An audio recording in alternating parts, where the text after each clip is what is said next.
Donc on est à Saint-Gilles-les-Bains, sur la côte ouest de la Réunion. Il y a eu le cyclone Garance en début d'année. Il a emporté l'ouvrage existant.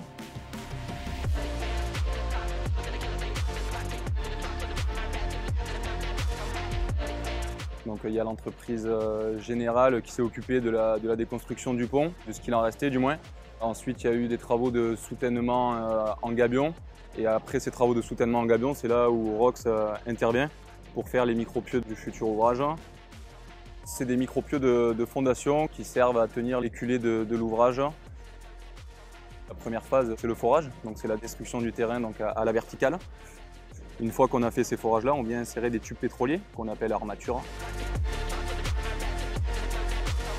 Une fois qu'on a mis en place ces armatures, on vient procéder à l'injection. Donc au coulis de ciment, le coulis de ciment, c'est tout simplement de l'eau et du ciment, injecté par le biais de flexibles.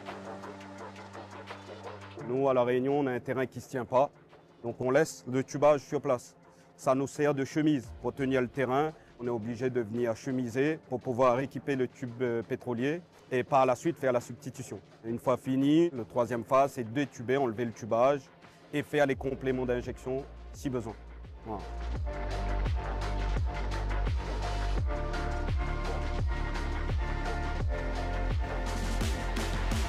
Là, on est dans la deuxième phase des travaux sur ce chantier sur Saint-Gilles. Actuellement, on fait du béton projeté sur les cages de camion. Ce béton projeté, il consiste à venir consolider ces cages de camion et aussi les protéger.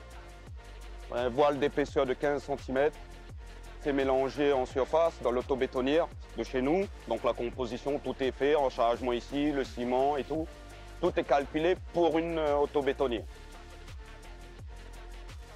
Tout est fait en voie sèche. Le béton, il circule, il arrive en bout de lance et le mouillage se fait en bout de lance. Donc le projeteur, lui, viendra régler en fonction de ce qu'il est en train de faire. S'il est au remplissage, il ne va pas trop mouiller le béton. Comme ça, derrière lui, il peut venir recharger une couche.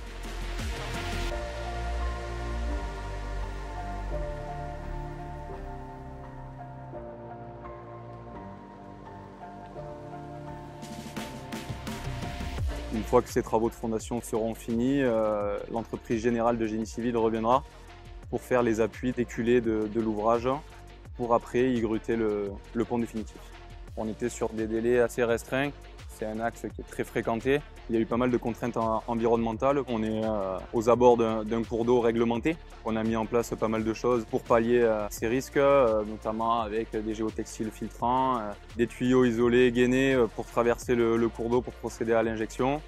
Au total, tout l'eau compris, on est sur 2 mois de travaux, sans compter les études d'exécution bien sûr. On a été exigeant avec les équipes, on est soumis aux contraintes environnementales, on est soumis au cutting, à la saleté, on a les pieds dans la boue la plupart de la journée, il y a du bruit, donc c'est féliciter les équipes pour ce boulot-là. Ouais.